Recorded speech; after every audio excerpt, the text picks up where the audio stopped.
Indian പരിശീലകനാകാൻ വ്യാജ അപേക്ഷകളുടെ പെരുമഴ. വന്ന 3000 അപേക്ഷകളിൽ ഭൂരിഭാഗവും വ്യാജനാണ്.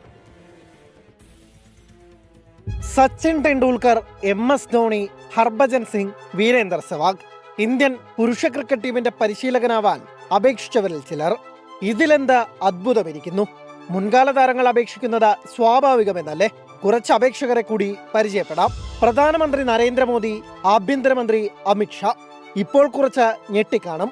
ഇങ്ങനെ മുൻകാല താരങ്ങളുടെയും രാഷ്ട്രീയക്കാരുടെയും പേരിൽ കെട്ടുകണക്കിന് വ്യാജ അപേക്ഷകളാണ് BCCIക്ക് കിട്ടിയത്. BCCIയുടെ മണ്ടത്തരം തന്നെയാണ് ഈ മുട്ടൻ പണി കിട്ടാൻ കാരണം. ഇന്ത്യൻ ക്രിക്കറ്റ് ടീമിന് പരിശീലകനെ ക്ഷണിച്ചുകൊണ്ടുള്ള ഗൂഗിൾ അപേക്ഷാ ഫോം സമൂഹ മാധ്യമങ്ങളിലും BCCI പരസ്യപ്പെടുത്തിയിരുന്നു. ഇതുകണ്ട ആളുകൾ കൂട്ടത്തോടെ അപേക്ഷിച്ചു, പ്രമുഖരുടെ പേരുകളിൽ പോലും. വന്ന 3000 അപേക്ഷകളിൽ ഭൂരിഭാഗവും വ്യാജന്മാരത്രേ.